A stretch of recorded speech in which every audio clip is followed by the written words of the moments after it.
Okay, we're talking about sounds in poetry. I think you recognize probably that sounds of words are more important in poetry than they probably were in short stories. So we're going to talk a little bit about that today. Poems are meant to be heard. All poetry is meant to be read out loud, as opposed to short stories, some which do really well to read out loud and some don't do really well to read out loud. So all poetry does well read out loud, is meant to be read out loud. Poems have always been closely related to music in that way, to songs. I'm sure that at times you've recognized how poetic songs are because they go together. For instance, several years ago, Bob Dylan, a songwriter and singer, won the Nobel Prize for Literature. And some people were upset about that because they thought an author should have won that, or a poet. But I think most people recognize that songwriters are poets and they are authors. So he won that highest prize in literature, that Nobel Prize in Literature. Lyric poetry, as the might sound like, the word lyric evolved from early songs. That's as far as we can tell in the history of what's been said and written down over thousands of years. That is where poetry began. It began always as songs. For instance, here's one of the songs that Bob Dylan wrote that he won the Nobel Prize for. When you look at this, may God bless you and keep you always. May your wishes all come true. May you always do for others and let others do for you. May you build a ladder to the stars and climb on every rung. May you stay forever young, forever young, forever young. May you stay forever young. We see some of those figures of speech we've talked about, the repetition. We see rhyme. We see all kinds of things in here that you would see in poetry. And again, most early Anglo-Saxon poetry would become songs, or they would have been sung by a bard. They probably were not recited very often. Early poetry would have been memorized by a bard and taken around to different places, and they probably would have been singing it rather than saying it without the music. So you can clearly see why poetry and music go together, and therefore sound is very important in poetry. You may remember the song Scarborough Fair, which is an old lyric poem, probably from medieval times. Um, Simon and Garfunkel recorded it in the 1960s. At the time, it was written about actual events, or the type of thing where a person was going to a fair, and even maybe had some message in it about the plague and that kind of a thing, where it was a sad poem and talked about parsley, sage, rosemary, and thyme that could have been used as cures for the plague and that kind of thing. Simon and Garfunkel then took the same poem, put it to music, um, modern music, and recorded in the 60s as an anti war protest song. Watch it on YouTube if you get the chance. Look up Simon and Garfunkel, Scarborough Fair, and think of about it as a poem as well as a song.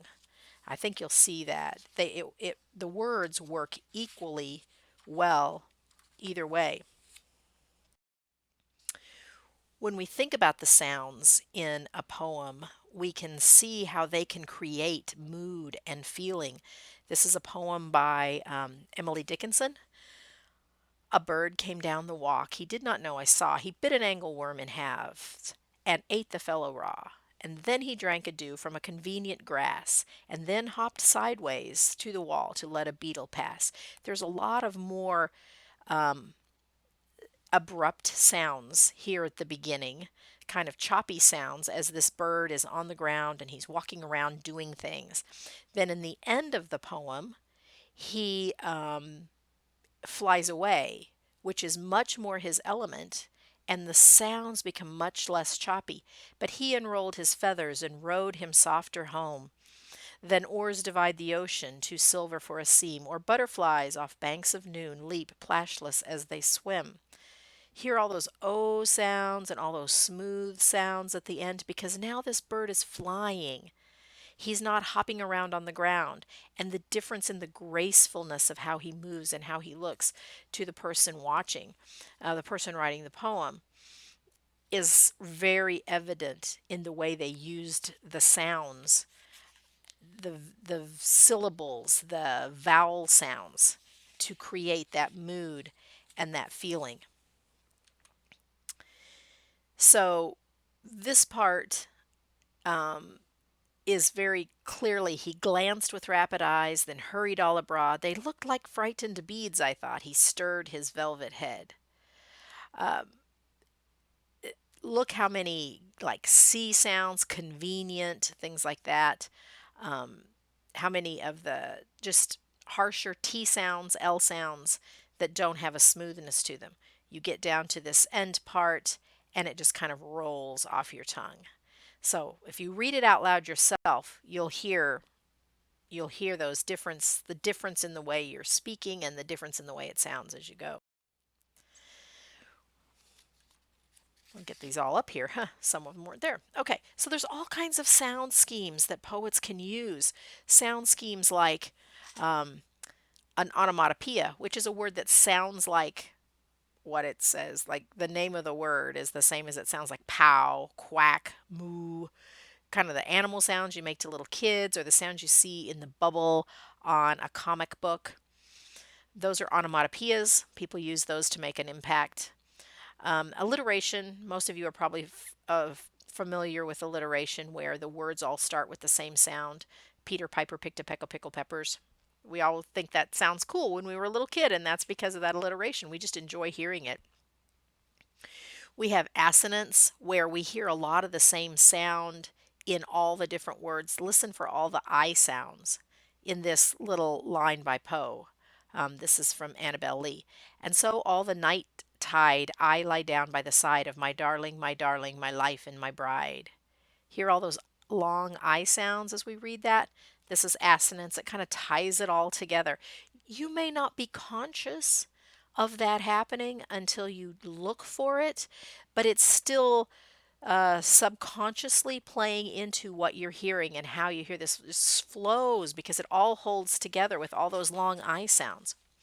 You have euphony, which is where we have an attempt to make a beautiful line that is pleasant on the ear. It's not harsh on the ear, it's beautiful on the ear.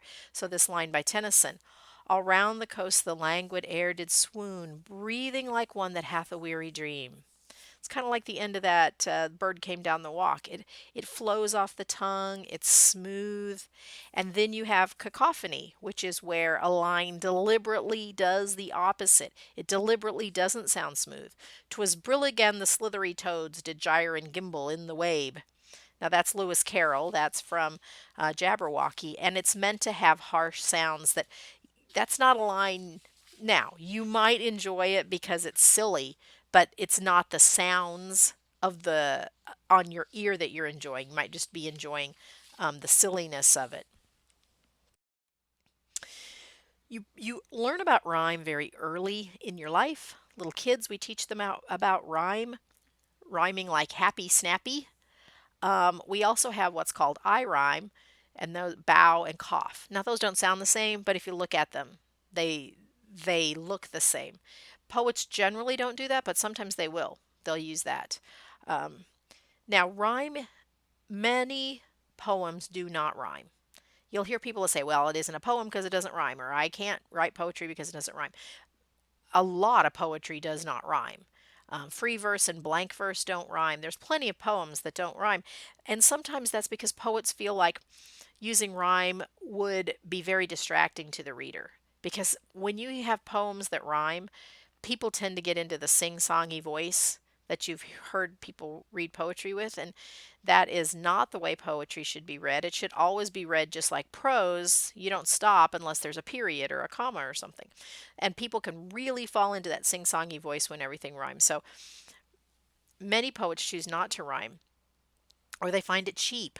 They're having to come up with this rhymy word and they come up with a dumb word just because it rhymes. It doesn't really suit what they want. So many poets don't write rhyming poetry. In fact, Milton, who wrote Paradise Lost, would not use rhyme because he thought that's what lesser poets do. Lesser poets rhyme. He was too serious of a poet to rhyme his verse. So you can have different types and rhyme where the rhymes are at the end of the line, internal where the rhymes are inside the lines, not necessarily the end lines. Um, our book mentions masculine and feminine rhyming, which has to do with whether the word has one or more syllables.